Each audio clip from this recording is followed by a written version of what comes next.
Sorry.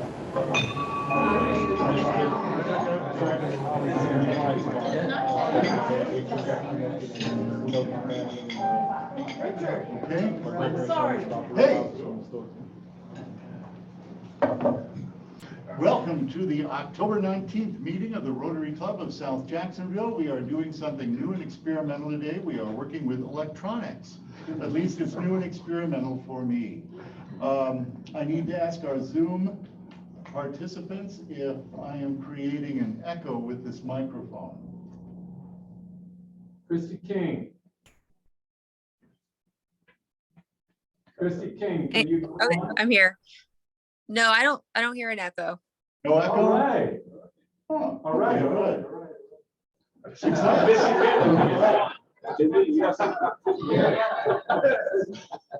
I think we can proceed.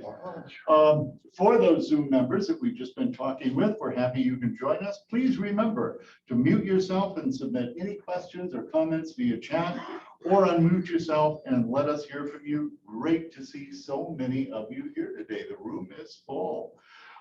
Thank you to our greeter, Ron Patrick. I know there was more than one, but he was the official one, so thank you, Ron. The prayer and pledge today will be given by Tamara Baker. Please welcome Tamara.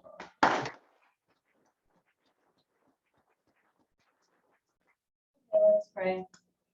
Dear God, thank you for this day. Bless this food to the nourishment of our bodies and our hands to your service. Amen. Amen. Pledge allegiance To the flag of the United States of America and to the republic for which it stands, one nation under God, indivisible, with liberty and justice for all.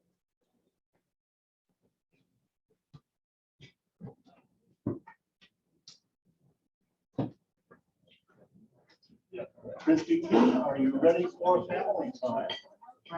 Yes. President Richard.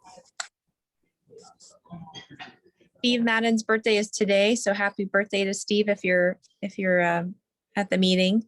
We have one wedding anniversary this week. Leslie Miller Red and her husband Larry will celebrate 32 years of marriage tomorrow on October 20th.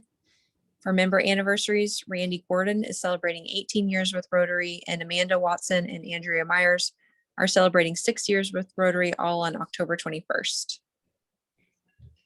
Thank you so much. Thank you. Today.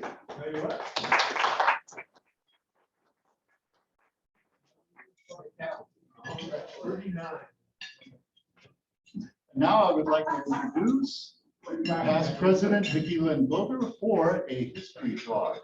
Vicki Lynn, please.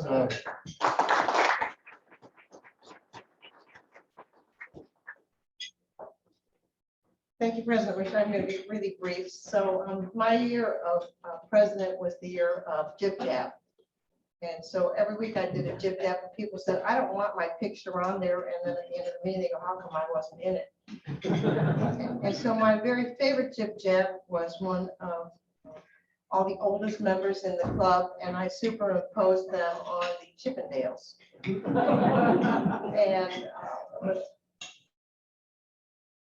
And they were crawling under the tables, and then they all wanted a copy. And so my point in sharing this is we always want to make our Rotary Club meetings fun, and they are. So thank you. I say thank you.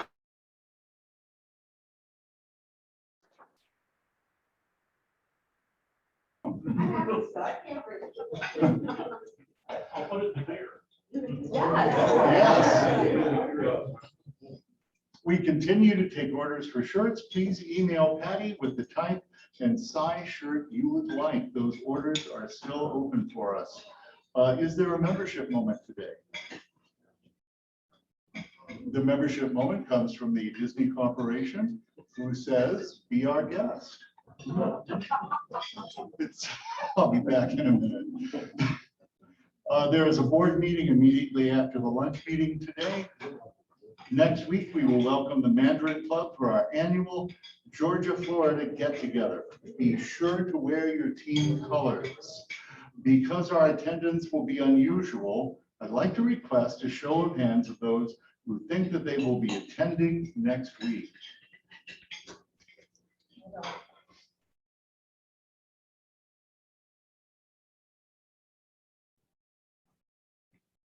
All right, thank you so much. Remember that this is the last week to register for the district conference. It is called the Flamingo Celebration and Vibrant Club Seminar, and it will take place November 5th and 6th at the Renaissance World Golf Village. October 21st is the last day to register. Let's see great representation from our club. World Polio Day is October 24th, and the gingerbread setup, please keep this in mind, is November 17th, Wednesday morning at 7:30. Set aside that date now. Coffee and donuts await as you help set up the gingerbread display downtown and help the Historical Society with their fundraiser. Did I leave anything out, Mike? You've got it, and we will, the more people we have, the faster we will do it. I think our record was slightly under 2 hours. Over normally like 2 hours and 25 minutes, but whatever time you can give. Yes, ma'am. Is that at the Historical Society or at Old St. Andrew's Church? Old St. Andrew's Church. Very good. We remind you, we need to set up at the right place. You'll know. Yeah. Which long? It's at the Historical Society. That's what it is. Yeah, Okay, and is that the Mary's house? Where's the Historical Society? I guess. it's right next door, isn't it? Okay, so as long as you park, then we'll be in good shape. So thank you. Yeah, thank you. Today is our one and only day to collect candy for the Venetia Elementary School trunk or treat. There's a lot of candy out there, and I would like to thank you for remembering and bringing that and supporting Venetia Elementary. What a worthy cause. I thank John Cumbo for this community service activity. Once again, thank you for donating. Now, our 50-50 fundraiser for the Daniel Kids Project. And Lori.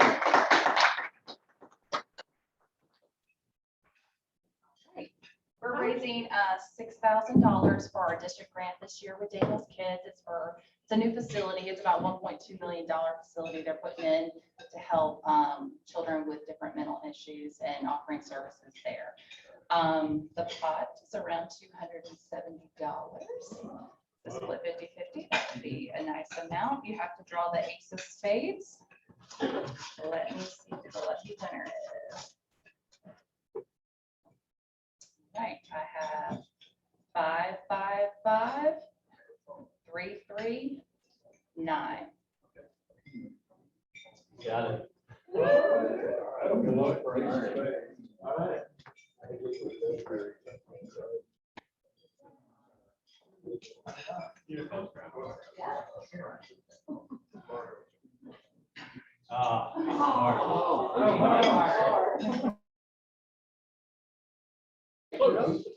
So no winner, I'll keep growing, thank you.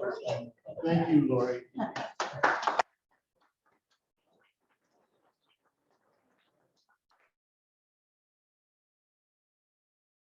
Visitors and guests today. Thank you, Stephen, and welcome.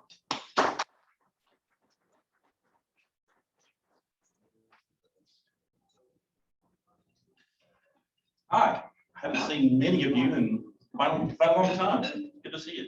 All right, Les Loggins. Yeah. You have a guest? Yes, I have Travis Williams, who is the Vice President of Operations and Impact at Southjax.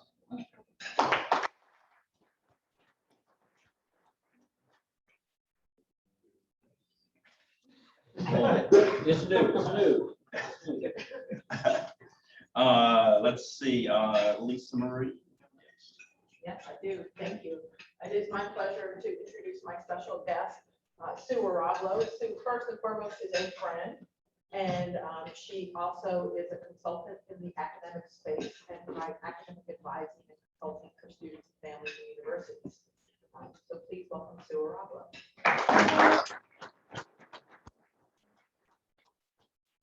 Baseball. Vicki. Yes. I'm really excited to introduce to the club my neighbor, my friend, and my colleague, the chief operating officer from across the globe, Tim Cox.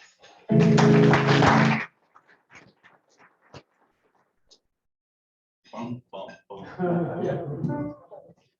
Hit it, maestro. Oh, okay. That's it. Oh, wrong one.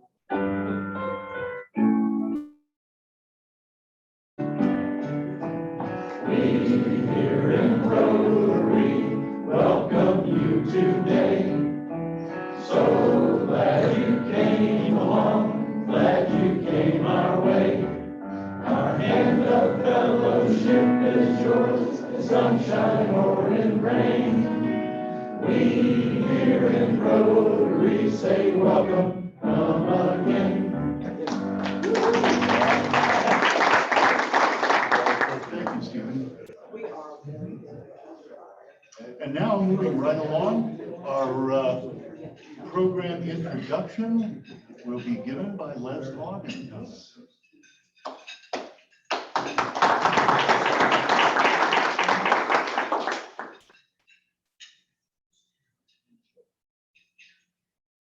You know, I was born and raised here in Jacksonville, and I've always been concerned about all of the communities within the city. And there was one area that's kind of been a concern for me because I had a client that was located in one area, and I'm referring to what is called East Jacksonville or out east. It's roughly the area between Main Street and Talleyrand. And my client there was J.C. Renfro and Sons, which was a manufacturing plant for industrial lifting clamps. And some of you may remember that we had a member named Ron Raymond in this club who, at the time, he was the general manager. And so a few years ago, the company was purchased and they moved it to Chicago. And I believe the facilities are there, but they're still vacant. And that has happened a lot in this east area. As a matter of fact, I know all of you know about Swisher cigars. Well, Swisher is back there, but they're really just a shell of themselves. They moved all their manufacturing to the Caribbean. So this has happened a lot in this area of town. Well, the fact is, there are a lot of assets in this area, particularly for manufacturing. It's got great access to the port, but one of the best access it has is to employment. They have an area of employment that is within walking distance of those facilities. And it's all just left blank. It's just nothing happening there. So then a little while back, I came across a group of business leaders and social service leaders in town who have formed an organization called Lift Jacks.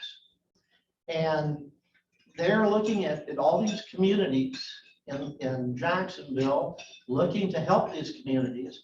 And one of the first areas that they're concentrating on is this East Jacks area. And I thought, wow, this is a great opportunity. And so I was able to meet a gentleman that they have chosen as their president, David Garfunkel, who is our speaker today, and met with David and learned about what's going on and about he and his family. They moved to Jacksonville, and his wife had a position that brought them here. He was doing consulting work, and it just kind of happened that he was in the right place at the right time for the right people, because they identified that David has got some great talent in terms of knowing the field of social services, of being able to gather resources and lead those people. David is he's done a lot. I mean, he's been in the Peace Corps. He was worked in the earthquake relief in Haiti. He's a graduate from the Harvard Kennedy School of Government. I mean, he's got it all. And so I'm very excited to see that the city is moving into an area that's going to help the entire community. So he's got a wonderful story to tell, and I thought it's important that all of you hear that story. So I'd like for you to welcome David Garfunkel. David?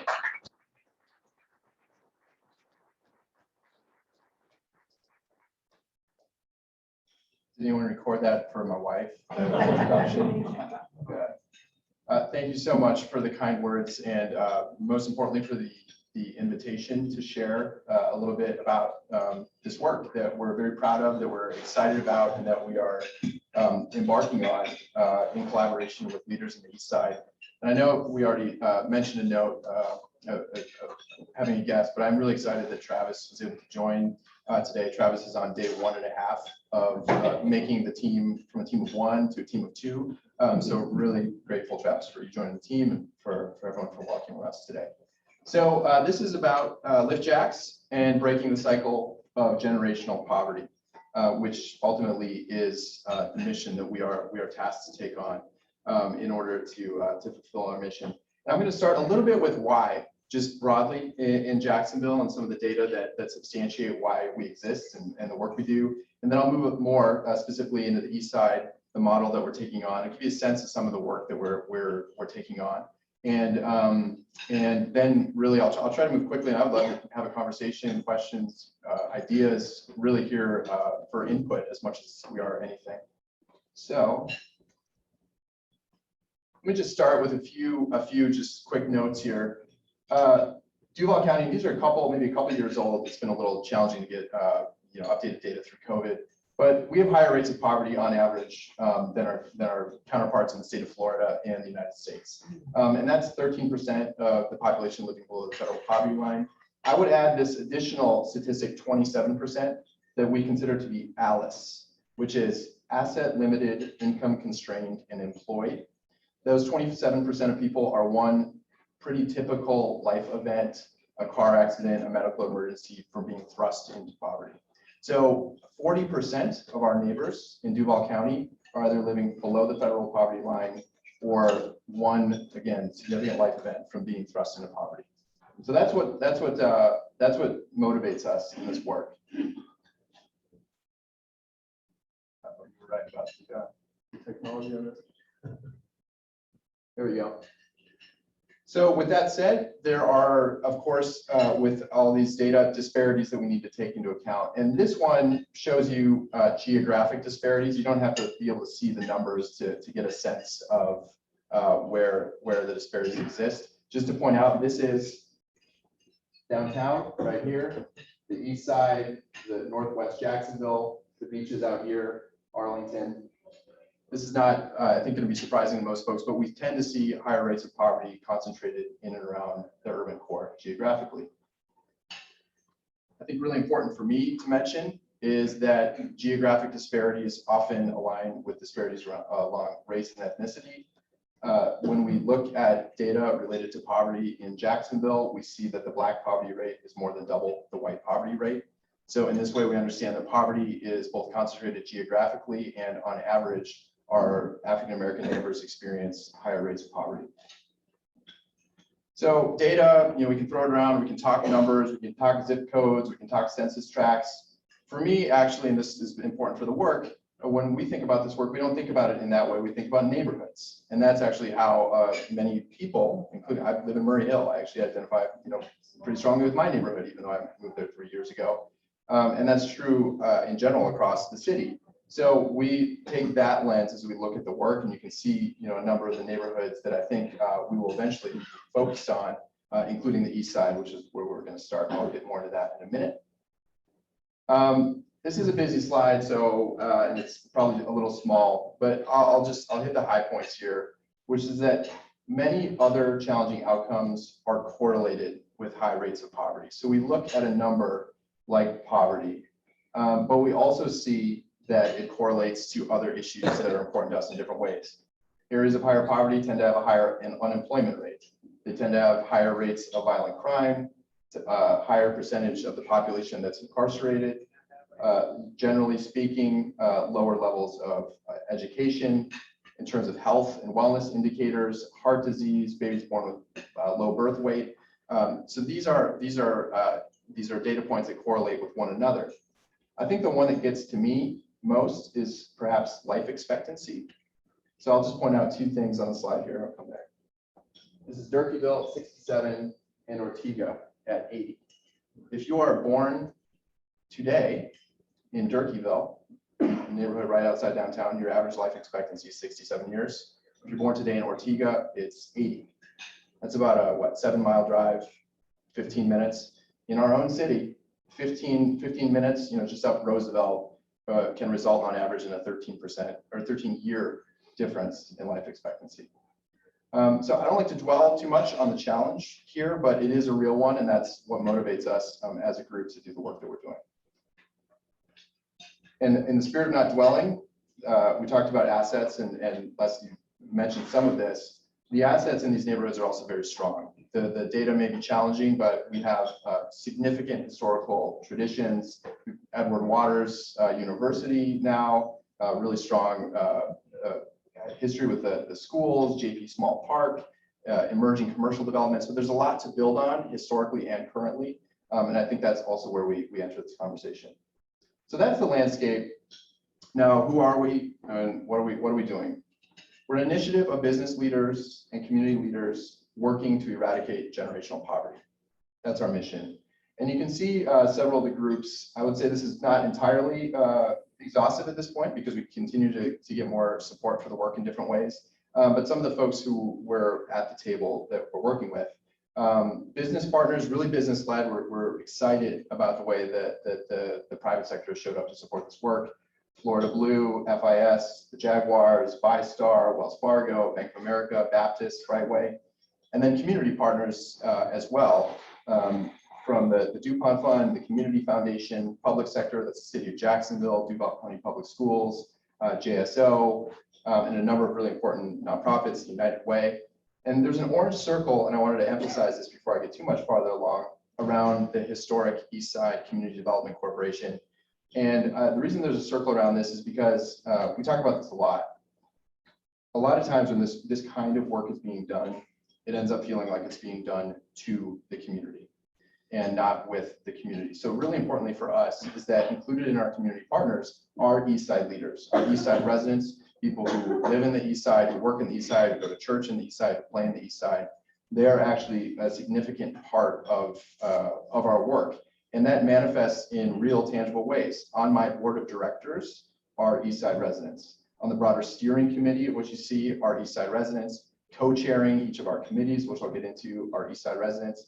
And so it's really important for us that anytime we're making meaningful decisions about resource allocation, about strategies, about what we're going to do in the neighborhood, East Side leaders are there at the table with a vote. And we're listening to them so that we make sure that we are doing things consistent with what they want to see in their own neighborhood. So that is who we are, and this is what we're doing. This model is called Purpose-Built Communities. This is a proven model for community revitalization, for eradicating and breaking this cycle of generational poverty. And I'll get into a little bit of the story about where it came from, but it's actually easiest to look at this diagram from the bottom to the top. So the first thing along the bottom, you see a defined neighborhood. The neighborhood that we're working in is the East Side. I always say, if you're thinking zip code, you're actually thinking a little too big. We're really laser focused on the neighborhood of the East Side or out East. I'll show you the boundaries of that in a minute. That's the first thing, neighborhood focused. And then the 4 pillars: mixed income housing, cradle to career education, community wellness, and long-term financial vitality. Just really quickly on these: mixed income housing, high quality housing that is both affordable and market rate and everywhere in between, to begin to get a mix of high quality housing that's accessible to different people, different needs in the neighborhood. Second, cradle to career education, A+, excellent level education from early childhood, the babies, all the way up through elementary, middle school, high school, college, and career. Community wellness are all of those other aspects that make a community a healthy and vibrant place to live. Access to parks and green spaces with great infrastructure, healthy food, public safety, healthcare. And finally, what we call long-term financial vitality. So that is all of those other aspects about economic development. That's commercial development, a lot of what you're talking about in the introduction, as well as supporting individuals and families to improve their financial situation through career pathways and income supports. And finally, on top here is this other green line, says community quarterback, and that's LiftJax. We are the entity that has been stood up specifically to implement this model in the specific neighborhood of the East Side. We may expand over time, but this is our job. exclusively right now. And so our role as community quarterback, the joke I often say, which sometimes lands well, sometimes doesn't, is we don't actually do anything. What I mean by that is our job is not to implement an after-school program or build a home or set up a workforce development program. Our job is to work with community members to understand what's important to them and then identify the partners and the resources to make it happen. And our value add, I like to think, is having the Eastside leaders at the table who are helping shape this, and then bringing everyone in holistically under this umbrella and moving this together forward. Really quickly, why we're excited about this. This is the before and after from the community of East Lake in Atlanta, where this model was originally implemented about 25 years ago. I'll just hit you with a couple of these stats. The top one's high school graduation rate, 30% 20 years ago, now over 100%. The best performing school in Atlanta is located in the community of East Lake. Median income has increased by six times over that time. 40% of housing units were uninhabitable, and now 100% are high quality. 5% of fifth graders were reading on grade, or I'm sorry, performing on grade for math, now 100%. 13% employment rate, as in an 87% unemployment rate 25 years ago. Now everybody's working who's able, and a significant reduction in violent crime, just to name a few of the aspects that have changed. So that's why we're excited about this model, and why we think we can implement something similar here in the East Side. Go off script with one little asterisk here, because I think astute observers of this say, so is it the same people who were there before as are there after? And the answer, candidly, is I don't think they were paying as much attention to that back in 25 years ago when they started and they were trying to figure this out. So I will say explicitly right here, right now, our job is to make sure these indicators shift over time for the families who are living in the neighborhood, along with any newcomers who might want to come in. Put another way, this is not a gentrification and displacement strategy. This is a strategy to revitalize the neighborhood and focus on the families that are there today and the history and the culture that's there today, and to bring it back to where it once has been. There's a lot on this slide, but that's the borders as we think about the East Side, and just to kind of narrate that for you rather than talk about roads. This is where the Jags play down here. This is the sports complex. It's the neighborhood right north of the sports complex. This over here is Springfield on the west. So it's really the area just to the east of Springfield, north of the Sports and Entertainment District, and all the way up to about, that's 21st Street for those who are familiar with the neighborhood. And then to the east of it is really the port and Talleyrand and all of that. So it's that neighborhood, just again, right north of the sports complex. Why are we working there? Why did we choose the East Side first? Simply put, it's where we believe we have the best chance of success the most quickly. We believe we can prove this model, we can get it right, and then we can expand from there. But why do we believe it's the best place to work right now? There's really two reasons. One, extraordinarily strong community leadership. People who have been doing this work for 15, 20 years. Folks like Travis's uncle, Pastor Harry, has been running a church and doing amazing community work there for years and years and years, among others. And the second is the momentum around the neighborhood. You know, we obviously had big legislation passed last week or 2 weeks ago with respect to the Four Seasons and what's happening with the Jaguars, everything that's happening in and around Springfield. There's a lot more happening just south of the neighborhood. We believe that's an opportunity because there's interest in the area right now to take those investments and channel them into the neighborhood, again, in a way that's going to benefit the neighborhood. And that's the flip side of that coin, is to make sure that we do it in a way that's on pace and so that we're not pushing folks out. But we believe it's the time for the East Side right now. And so that's why we're working there. A couple more items that I'd mention, just kind of as I explain where we're at. This is a really important one for me, for the neighborhood, I think for our city. The East Side, I think, from what I understand, as I'm learning about Jacksonville, is the most important historically African-American neighborhood that is still relatively intact. We have the fabric of that neighborhood, the history of the neighborhood, the culture of the neighborhood, the families that have been living there for a long time. and it's still there. And we have an opportunity to preserve, protect, and rebuild on that important legacy, which I think is really important for the city of Jacksonville, and not only the east side. But there's a number of significant folks who came up through the east side. I won't name all of them, but A. Philip Randolph, who was, of course, the father of the civil rights movement, a mentor to Dr. King, came up through the east side. Bullet Bob Hayes, Super Bowl winner with the Dallas Cowboys, gold medal sprinter, the only person who has that distinction in history, is from the east side. He went to Matthew Gilbert High School at that time. So there are many others, but a lot of important history that we're focused on preserving and uplifting through this work. Won't dwell again on the challenges, but they are there. The poverty rate in the east side exceeds 40%, compared to, again, the 13% in Jacksonville. About 1 in 4 homes are vacant.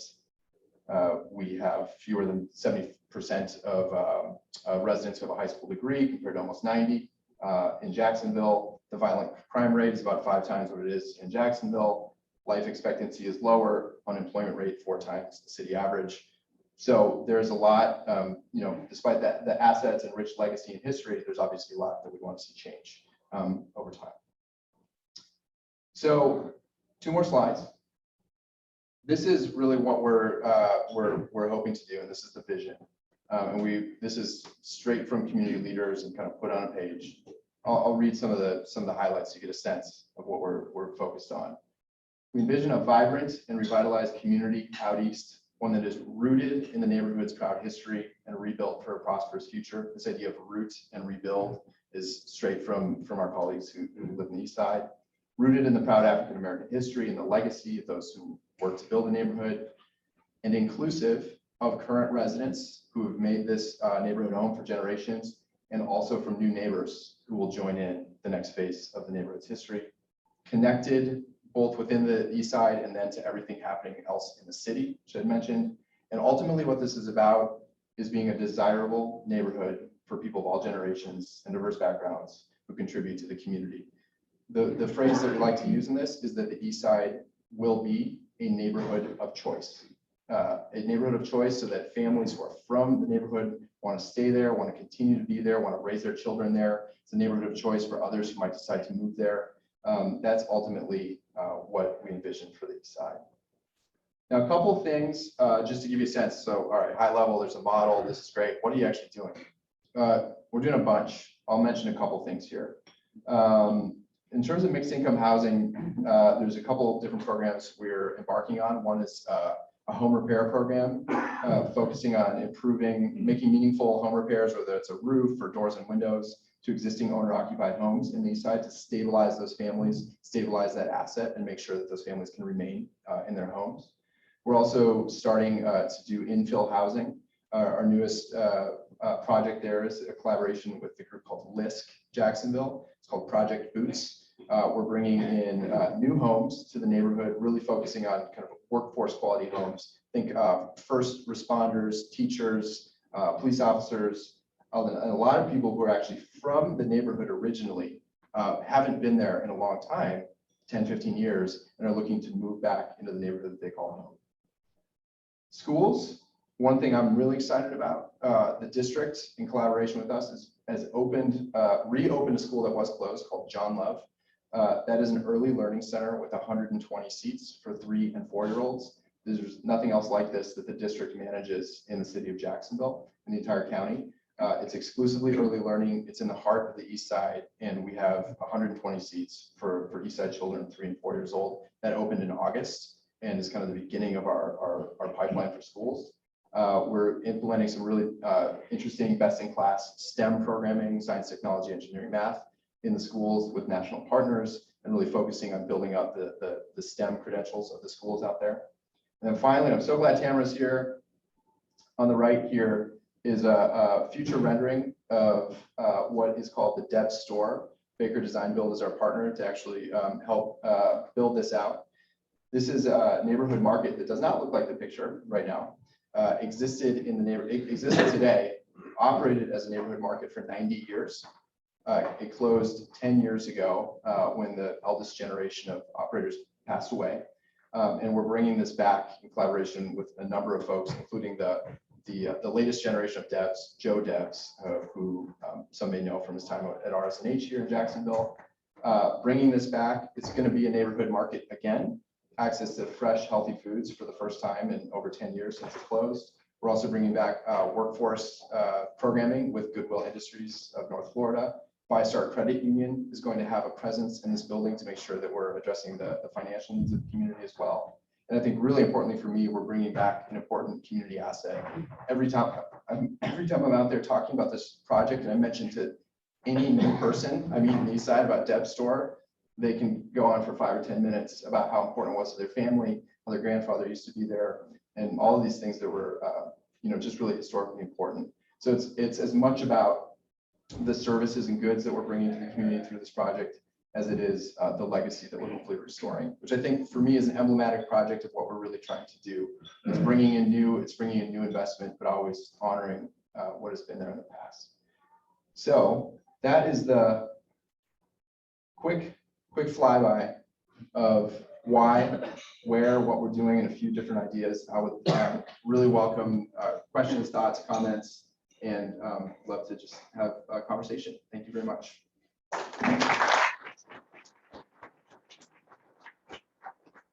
Engaging the people who live in the neighborhood. Are we engaging the people who live in the neighborhood? We have a number, I would say 12 or 15, what I would say community leaders who we've gotten to know really well over the past 2 years that are again included in our governance, on the committees, on the board, in the steering committee, who are sort of our day-to-day, maybe week-to-week contacts. We're also working really closely with a grassroots organization that's called the Historic Eastside Community Development Corporation. We talk to them every day, and they're actually, we're building the capacity of that organization, funding staff, and helping to cement their ability to do the work.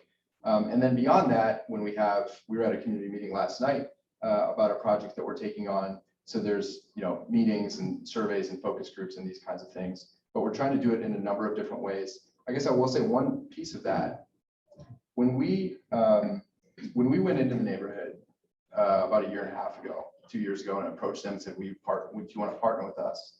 They said, paraphrasing, we don't really trust you.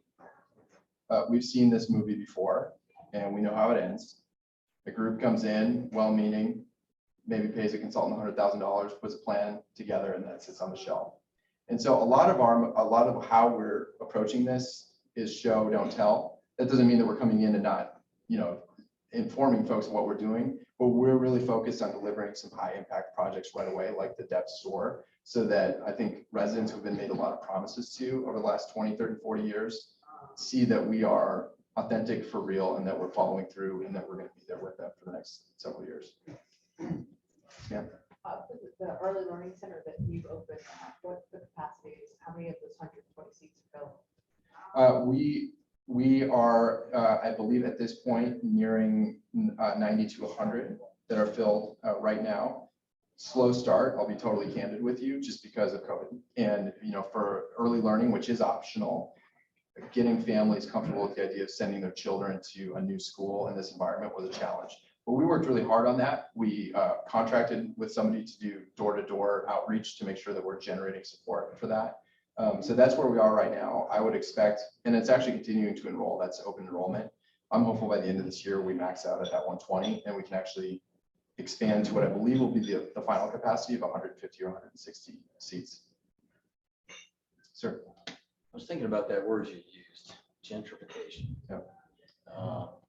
I know what East Lake looked like 30, 35 years ago when I was in school there. I know what it looks like now. Yep. And continuing to visit and be in that area, I watched it. I certainly don't have any statistics. I only know what my eyes see. And it sure as heck to me, it looks like it gentrified. In the early 2000s, property values were going up. Even on the other side of I-20, east of the stadium, people were going in there and buying homes, young families, and repairing them, fixing them up. So how isn't this east side plan really just gentrification? Yeah, well, we're doing things a little bit different. from how they did it. And again, I think they would be candid about the facts from Purpose-Built Communities, who's a national organization that supports our work here locally, would be candid that they've had to be thoughtful about how they evolved the approach. There are 3 or 4 things that we're doing to try to mitigate those components. One is ensuring that any housing that we build, whether multifamily or single family, has a significant percentage of it that's affordable. So we do need some market rates to begin to bring in new, but we're being very mindful that it needs to be affordable. We are currently, and this is the community meeting that we had last night, working to get the neighborhood designated on the National Register of Historic Places, which is protective against the kinds of development that would lead to displacement and gentrification, kind of large scale. We can actually get it on the register and to start to think about how we put in those measures here locally to prevent against that. And then the third thing is that pillar that we talked about, long-term financial vitality, that actually originally in the model was not there. We pulled that out specifically to focus on that because we believe we need to be focused on individuals and families who are there today and improving their income generation capacity, their career pathways, so that as the neighborhood improves, they're improving with it and can stay. So it's I think the most important question, the one you asked when it comes to the work about how we do this in a way that does not displace. Just a follow-up question. Have you guys, I'm not sure I'm going to get the right builder or developer, somebody correct me, but I think it's Vestcorp that has built the affordable housing in downtown near the Prime Osmer. And we'll talk to them. Yeah, we're in conversations with Vestcorp and other developers too as we think about how to do it. I'd be curious about your perspective, I guess, as long as you ask that. It looks to me like they're doing really well. I just, fact of the matter is they build it. Right. And they're filling it up. And then they go build another one. Right. They wouldn't build it if people weren't coming. Yeah, I think people are, there's actually one going up about half mile from my house in Murray Hill. And it's what a lot of folks don't see from the outside is that they're mixed income developments with a mix of affordability. Right. Yeah. So, yeah, doing good work. Yes, sir. On one slide where you show the limits of the east side Springfield. Yeah. Apparently to me, there appears that it might be one of the north-south streets there that forms that western boundary and eastern boundary. Yeah. What street is that? It's Ionia and Palmetto that are down in the southern part are the streets that kind of the delineations. And then really up through the northern part of it, it's a railroad corridor, old CSX railroad corridor. But Ionia, Palmetto was the answer to your question. Thank you. Yeah. Other than the early development that you were talking of, I didn't see who all the community partners were. Are there other partners that you work with after school programs and things like that as far as middle school and high school students? I didn't know if Malve Washington Center was in that area or if it's west of there. I couldn't figure out. Yeah, that particular group is west of there, but close collaboration with City Year, communities and schools, Boys and Girls Club. Our idea, and we're actually just Police Athletic League. Yeah, pal. I think a lot of our value add, hopefully, in that, again, because we're not here to create a new after-school program, is to really help a lot of those partners stay aligned and focused and coordinated as they serve students. But yeah, we're good working relationships with a lot of those groups. Go over here and then we'll over here. Yes, sir. So in an earlier slide, you had showed that this is a 10-year project for Eastside. Yep. How far along in the project with Eastside do you need to get to, or what statistical changes do you need to see before you're comfortable with starting a new one in another neighborhood and still finishing Eastside? Yeah, love that question. I think the way that we're envisioning this right now is some of the projects that I showed you make up part of what we call our phase 1 plan, which is really we're doing some fundraising around right now, and we expect to implement over the next 2 years. I think we'll do another round of that, call it phase 2, focus specifically in the east side. That gets us 4 or 5 years down the road. I think at that point, in terms of the level of investment that we're talking about, which is some grant funded and some investment, we're talking about $30 million investment in the neighborhood over the next 2 years. I think if we do 2 rounds of that, I will feel comfortable as the lead of this organization, lifting my head up a little bit and saying, what's next? I think we don't want to do that too quickly because the work is hard enough as it is, and you spread yourself too thin. I really think we need some significant wins over the next, call it 3 or 4 years. And then I think we can have a conversation as an organization about where we look next. Sure. You talked about affordability, you talked about, when you were talking about the housing being built and the market. And I just wonder from a market type approach toward things, obviously the market wasn't just going in and taking care of this. Yeah. How much subsidy goes into, you just mentioned $30 million. Yeah. Is that subsidy, and then what happens long-term? Yeah. For keeping the market alive, keeping the subsidized housing up to code? Yeah. Yeah, because we see what happens on the other end of it if it's not kept up in many different places across the city. You know, the main tool that is useful in this work in terms of creating these mixed income housing developments, low income housing tax credits, which is a program through that's administered through the state that comes down through the IRS actually in DC. And these are competitive tax credit awards to projects. They lock in the affordability for at least 15 years. And so that's generally kind of the benchmark that we look at. And again, that's locked in the project design up front. And, you know, I think you need to be, 15 years comes and goes quickly. And so that's, you know, something we need to be mindful of. But as we at least get some of these catalytic projects off the ground, I think that's going to be our main tool. And that gives us a time horizon to continue to focus on some of the other aspects as well. We'll go here. I didn't hear you say that any of these areas are designated opportunity zones. Is that not the case, or? It is, yep. It is. Yep, South 8th Street is an opportunity zone. Yep. And if you've got insights about that, we'd love to have a conversation, because it's a question that comes up, and I'll just candidly with you, we haven't necessarily found you know, the right way to leverage that tool yet, although it's certainly on the radar. Yeah. Sure.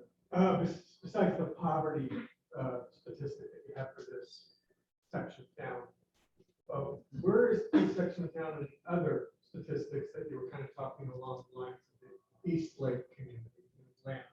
You know, is the schools that community feeds into, are they good schools, bad schools, mediocre schools, good results, you know, access to healthcare?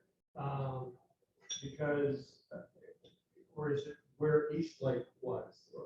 I thought home ownership in that area was very strong. Is that wrong? On the east side, it's, you know, ballpark, like 50-50, Oh, really? you know, home ownership to renters. I mean, the answer to your question is that the poverty rate correlates to other challenging outcomes. The schools out there right now are C schools. If you follow the school grade system, that's been an improvement over the years. And I think they're continuing to get better. And we're very supportive of the neighborhood schools. Access, you know, but in terms of health indicators and, you know, unemployment, violent crime, yeah, we start to see similar discouraging trends with where we are today. I don't think the statistics are as stark as they were in East Lake. I'll put that out there. They're just not as challenging. But when you look at the Jacksonville average, you know, the East Side's got some of the more challenging statistics across the gamut. Sure. Are faith-based organizations a part of the picture at this point? Yeah, we say, joke in the East Side, there's 49 churches and one Jesus. So yeah, there's a lot of churches. We've done, I think, in a similar way that we have our set of core community leaders that we hope begin to represent the broader community. We have a core set of faith-based partners who do the same. So we're pretty close with 4 or 5 churches that are really close, right in the center of the neighborhood, and they're an integral part. They're an integral part of the work. They're the ones who are there, you know, most days a week. They're the ones who are serving families and have been for many years, whether that's through a food pantry or community outreach. A lot of the First Baptist Church of Oakland, which is a significant church in the East Side, used to build houses. So they have a history of doing this as well. They built a multifamily unit. So there's a huge history, and they continue to be really important pillars of the community. So very much at the table. Hillside meetings. They host our meetings. Yeah. Like the one we went to last night. Yeah. Sir. What's the biggest obstacle that you're coming across in trying to move forward other than funding and having a major company move in that would employ a lot of people that would naturally, they're in it as of itself. We've been successful so far on the funding front, and I'm encouraged by that and grateful that the city is showing up in different ways, public, private sector. I think the biggest obstacle is trust with the community. And somebody once told me that trust equals promises promises made and kept over time. And trust is not something that's going to be built in a month or a year or even 2 years. And so our biggest obstacle and our biggest opportunity is to start to demonstrate that we're for real in this neighborhood and actually get shovels in the ground in a lot of these projects that we've been talking about, start to do the home repairs. And we started our first 2, for example, and start to talk about that to show the community that we're here to do the work that we said we're going to. And because folks are still skeptical.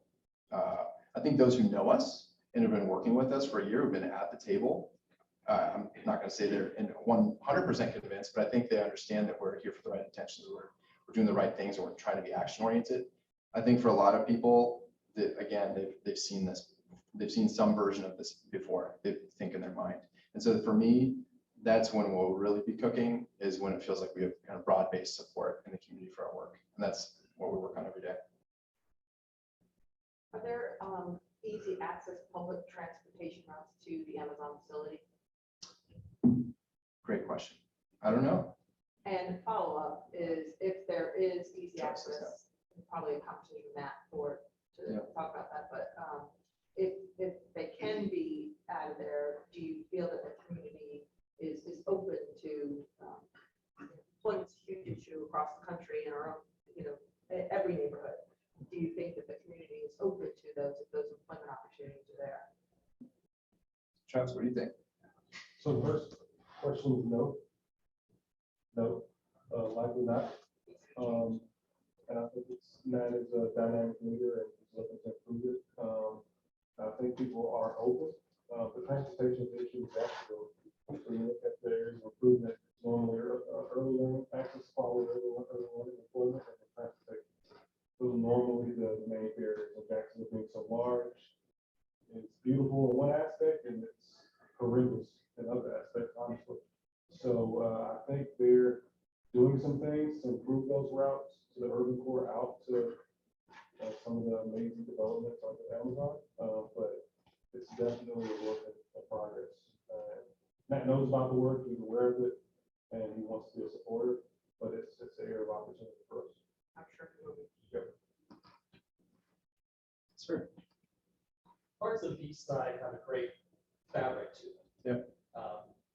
Small houses, all great, grid streets, corner stores, things like that. It could be really awesome. Every time I drive through there, I think, oh my, this was awesome one day. It's gonna be really awesome again. Yep. So much of people, the 50% you talked about, their wealth is tied up in their home. So as these values inevitably increase, how do you convince them not to tap into that and convince them to stay? It's a great question. And we're not here to tell anybody what to do, is the short answer. And if a family believes that it is in their best financial interest to sell and move somewhere else and take advantage of the increasing property prices, we're not going to stand in their way. What I would say is we want to make sure that we're educating folks today about, one, not underselling and making the most of that investment if they do decide to sell. But two, as we start to make some of these other investments, whether that's a neighborhood market that brings access to healthy food, or an early learning center that is accessible to folks in the neighborhood, or a street beautification program that supports not only their home but their neighbors, that it becomes a place where they feel like they want to stay and they have a future there. And this becomes a place where they would opt into staying. even given the opportunities to leave.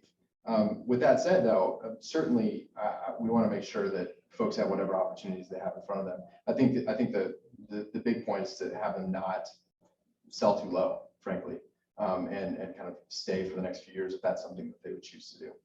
And there's ways to leverage that value without selling too. So Right. that's financial education is part of that. Sorry. No? You had mentioned early on about Edwaters University. How engaged are they within the community and what projects are they working on to contribute? So I'd mentioned that as an example of an asset that is in a neighborhood like the East Side.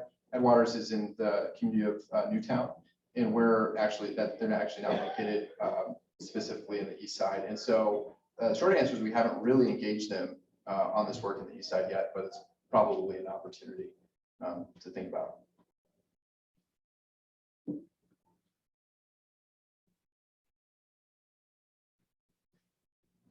Very well.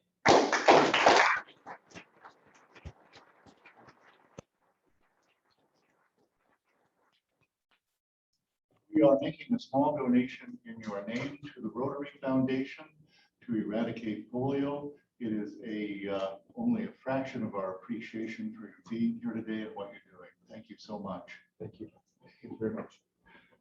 Some final announcements. Next week, our speaker will be Greg McGarity, president of the Gator Bowl Association. We will be joined by the Mandarin Club for our annual Georgia, Florida get-together, probably in a larger room. Wear your team colors, please. The board will be meeting in about 5 minutes, and as we end our meeting, please join me in our new, there's a slide, Rotary membership motto. One bring one.